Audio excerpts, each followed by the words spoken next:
Hi everybody, Dan Ullman, Matt Bernier, the DRFBets race of the day for Friday, May the 10th, race number 6 at Santa Anita. We are going 1 mile on the turf for Cal-bred fillies and mares. It's an optional claiming race, $20,000 the purse, non-winners of one other than the condition. Remember to play this race with your DRFBets account. Bet $7 to win on any one horse in any race of the day this month. If your selection finishes second or third, you get your money back. Learn more at promos.drf.com. Let's meet the field for Friday's race of the day. You can access free formulator past performances for this race on the Race of the Day event page at drf.com. Download them, handicap along with us. We'll take the field in post-position order, beginning with the number 1 Smoothie. And Matt, the Royal Heroine was a tough spot coming off the maiden win.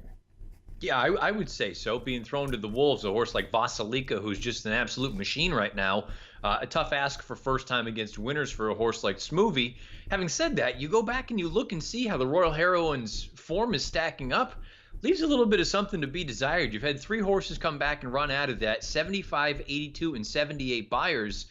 So maybe it wasn't a sort of spectacular graded stakes race, still better than what she's going to face here in this spot. I will say, though, the field that she beat when she broke her maiden 2 starts back, that's an absolutely dreadful field. I think she's going to need to run the race of her life to win here. But she earned a 79 buyer last time out. That's better than the par for this class level. You mentioned the gigantic drop in class, not only out of an open grade 2, but back into stake-bred non-winners of 1. She draws an advantageous post position and has the tactical speed to work out a mid-pack trip. Smoothie might be running the right way, but boy, that was a tough race last time out. The number 2 is Drop the Mic, and it's nice to see Drop the Mic actually start twice without another layoff line. That's been the problem with her career. She's 4 years old. She's only raced 4 times. Phil D'Amato excels with second off the layoff horses. Look at this formulator fact over the last year. Older turf routers go second off the bench in an optional claimer, 43% winners, 372 return on investment. And the horse that finished second in that last race came back to win with a 77 buyer at this level. That was a key race. I'm expecting Drop the Mic to move forward, and she just needs some pace. Yeah, it was a pretty solid enough race that she ran against anyway, the field considering. Both she and Be Lifted Up, who we'll get to in a little bit, they both got in a little bit tight down the front stretch the first time, and I think perhaps they got a little bit farther back than would have been ideal, especially Drop the Mic, who basically dropped to the back of the pack, and she came with a sort of even enough effort, considering that was her first start off the layoff in a few months. I think you're going to get a forward move here. The question is it enough of a forward move to win? Number 3 is Hottitude, and we talked about how Drop the Mic and some of these closers might need some pace. Hottitude is expected to make the pace in a red bar situation according to Timeform US, which means there might be a fast pace. We have not seen Hottitude in over 4 months. This is going to be her turf debut. Not much data on the sire, 0 for 4 with first-time turf runners. The dam was unraced on the turf. There's not a lot of grass in this pedigree. But I liked Hottitude's race 2 starts back at Los Alamitos. Maybe it wasn't the strongest field in the Soviet problem. I thought she took heat with a couple of other pace rivals, finished best of the pace rivals. I'm just wondering if a mile is really her game, though. Yeah, because you see, that's the only time that they stretched out was that 2-turn race at Los Al. And Cookie Gal, say what you will about that field as a whole. I think she's a decent Cal-bred. The interesting thing here for me is going to be, you brought up the turf. There doesn't seem to be a ton in the pedigree. And like you say, the mile, perhaps that's pushing it a little bit. I think she's going to be forwardly placed. I think you just go, you put her on the engine, you say, come and catch me. The problem is, for her and some of these other girls, I think there's a fair amount of speed in this race. I tend to agree with the pace projector, and I think it could end up setting up for horses coming from off of it. The number 4, Scathing. We see her in mid-pack. She is a 7-time winner. Last time out running 5 furlongs, so this is a pretty big stretch out in distance. She has won at the mile distance in the past. The problem is you've got to go back over 3 years, and it was over a synthetic track at Golden Gate Fields. They have concentrated on sprinting this mare. I have a feeling they've been doing it for a reason. Now, I was going to say perhaps stretching out will help her, but I think she's been kept to those shorter distances for a reason, because that's actually what she does best. Look, it's hard to ignore the fact that on grass she is 0 for 4 going this mile distance, and overall she's never hit the board in 8 lifetime starts on grass. It's just a difficult one for me to recommend. Moving on to Be Lifted Up, another one going second off the layoff. You mentioned her as she comes out of the Drop the Mic race. This was her first start against older company. She's a 3-year-old filly with a lot of upside potential. 2 starts back, I thought she might have gotten the right setup, going 6.5 down the hill at Santa Anita, and there's another one that has to prove that the mile is really her game. I thought she was just a little bit flat at the end of that race. Now, perhaps she was a little bit closer to the pace than the other filly that we spoke about exiting that heat, but let's also be honest, they were both coming from the back of the pack. I didn't love the way that she finished. It is nice to see Flavien Prat stay aboard. Second off the bench from Mullins. Maybe she takes a step forward. Let's talk a little bit about Setamar, another horse going second off the layoff. I thought this horse ran pretty well in her first start against Winners, the runner-up coming back to win a little stakes race up at Golden Gate Fields. This is another one that needs some pace up front, but I thought that was a really solid effort last time out, first off the bench. You look at this pedigree, a mile is not going to be a problem. She's already won at the distance. It's all about pace.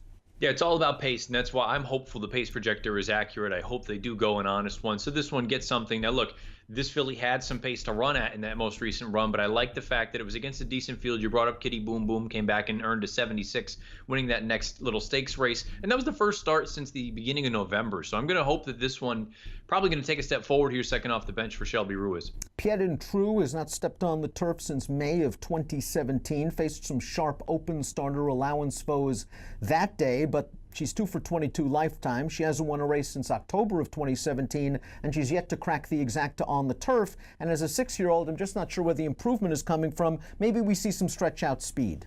I like Matt Chu. I think he does a good job. This is a filly or a mare at this point, I have a difficult time making any kind of argument for. Lost in Translation showed no rust coming off a long layoff last time out. That was kind of a tough spot for the first race in 11 months. They put her in against the boys. She set the pace. She, I thought, finished pretty gamely behind the Street Fighter. I thought she galloped out okay. This is a horse that when she won back in January of 2018, she just got a really perfect trip, saving ground in behind the pace, easing out in between horses, and just getting the bob. Beaten favorite in her subsequent 2 starts, which preceded the layoff.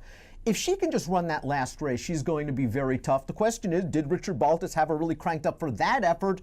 And is there any more in the tank second off the bench?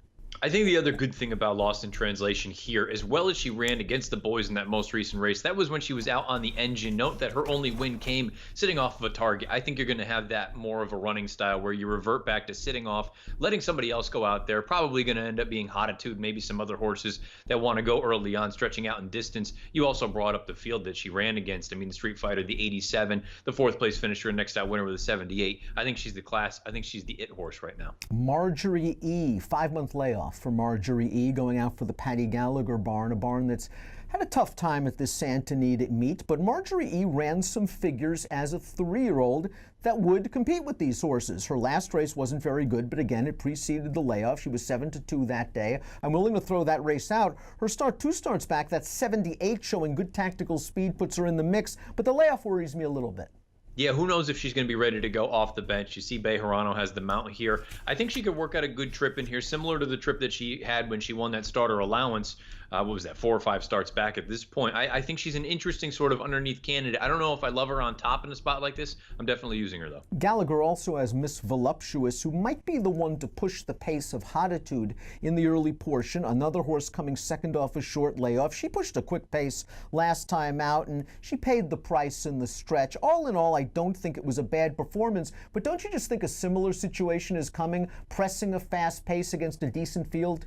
Yeah, absolutely. The outside draw, I think Drayden Van Dyke, you want to be the one pushing as opposed to cutting out the fractions. Having said that, she is lightly raced, so it's too early to make a definitive statement, but her only win so far in gate-to-wire fashion, I think she has to take up sort of a pace-pushing sort of trip on the far outside. And again, I expect another fast pace. I don't know if it works for her. Completing the field is Kennedy Sky, the 11. We're closing in on 2 years since Kennedy Sky's most recent victory. The best thing we can say about her is her running style. She is a one-run closer, and if you believe the time-form pace projector as we do, she should get an honest pace. And that's something that if you look at her time-form U.S. past performances recently, she hasn't had the benefit of. Slow-paced, blue color-coded races in her last 2. Maybe she gets the right pace this time, and maybe this is the kind of horse, you know, to sort of just really brighten up the supers. I was going to say, to me, I'd be using underneath with sort of that one run from the back of the pack. If the pace is hot, maybe you get a small piece of this. If you're a weight fan, you also get 7 pounds with the bug up. Let's take a look at our top picks for Friday's DRFBets race of the day. You're going with the lightly raced Setamar. Nice win at this distance, 2 starts back. Came off the layoff with a good run. And what I liked about that layoff run was she improved her Beyer 13 points. I think there's another forward move coming, and if there is, she's right there. and she did have some pace to run at, I'll admit that, but I like that she was basically put to a drive just inside the half-mile pole, and she stayed on nicely. She was spun wide off the far turn, and I don't think she was embarrassed in there. I'm hopeful for a forward move second off the bench.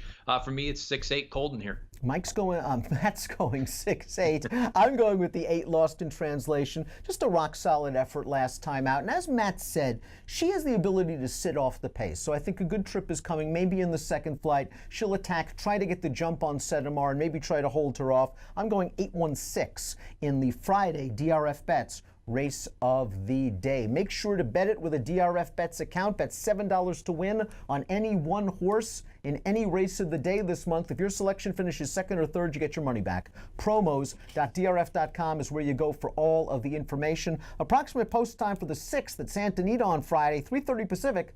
Best of luck.